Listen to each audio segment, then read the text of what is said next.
ഇനി നടക്കാൻ പോണ മുള്ളിക്കളിയുള്ള നമ്മളില്ല കേട്ടാ, നമ്മളിവരുണ്ടാ ഫ്രീ. ഇവര് എങ്ങനെ ഫേമസ് ആവും എന്ന ഒരൊറ്റ ലക്ഷ്യവുമായിട്ടുള്ള ഓട്ടമായിരുന്നു.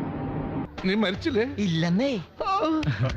അപ്പൊ നമുക്ക് മസ്താനിക്ക് നെക്സ്റ്റ് ഒരു സെഗ്മെന്റ് കൊടുക്കാം. നെക്സ്റ്റ് സെഗ്മെന്റ് ഒരു ബ്ലൈൻഡ് ടെസ്റ്റ് ആണ്.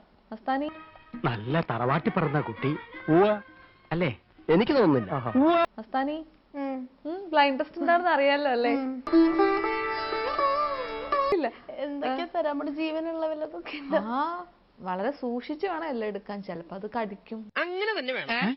അല്ല, രാശിപ്രകാരം അങ്ങനെ വന്നേ പറ്റുള്ളൂ. കടിക്കും, നക്കും. കേട്ടോ, നീ നമ്മുടെ തറവാടിന്റെ പാരമ്പര്യം കാത്തു. എടാ, ഇവള് നമ്മളെക്കാളും തറയടാ. എന്താ അത്? തൊട് തൊട്, അങ്ങോട്ട് തൊടു കുമാരേട്ടാ.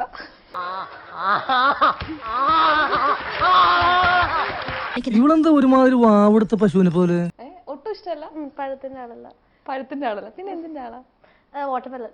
ഓ മൈ ഗോഡ്. കിഷകുട്ടി വെച്ചത് പറ്റതല്ലേ?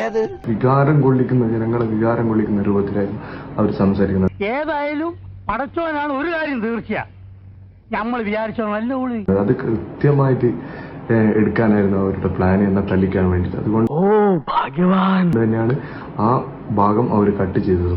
എന്റെ കയ്യിലെങ്ങനെ ആയിരിക്കണം മിനിമം ഒരു 500 ഡൈവോഴ്സ് കഴിഞ്ഞ് പിറ്റേ ദിവസം പെറ്റണിട്ടാണ്. അത് മനസ്സിലാക്കിയത് കൊണ്ടാണ് ഞാൻ അവിടുന്ന് ഓടി രക്ഷപ്പെട്ടതും. ഒരു സെൽഫ് പ്രൊട്ടക്ഷൻ അത്രയേ ഉള്ളൂ. പടച്ചോനെ, നമ്മൾ എന്താണ് കേൾക്കുന്നത്? അല്ലാതെ തെറ്റ് ചെയ്തുകൊണ്ട് ഓടി എന്നൊന്നും പറയേണ്ട ആവശ്യമില്ല. ഇങ്ങനെയുള്ള അപകടങ്ങൾ വരുന്നത് എനിക്ക് വലിയ ഇഷ്ടാ. അയ്യോ, വല്ലപ്പോഴൊരിക്കല്ലേ വരുള്ളൂ. ഇല്ല, അതുമാത്രമല്ല മറ്റൊരു വെല്ലുവിളി തന്നെ ഞാൻ നടത്തുന്നു. വേൾഡിലുള്ള ആർക്ക് വേണമെങ്കിലും പ്രൂവ് ചെയ്യാം. അതായത് അത്ര വലിയ ബന്ധങ്ങളിലേക്ക് പോണോ ശിവൻകുട്ടി? റേഷൻ കട മറന്ന് മണ്ണെണ്ണ വാങ്ങണോ? അതൊന്നും അങ്ങനത്തെ ചൂടൊക്കെ നോക്കി നിന്ന് കൺട്രോളുകളാ ഞാനില്ല. ഞാൻ പോവാണേ, എനിക്ക് നല്ല കൺട്രോൾ ഉണ്ട്. നീ പോയിക്കോ. ഇതിവിടെ അതിന്റെ ദപ്പുറത്ത് എല്ലാ വീടുകളും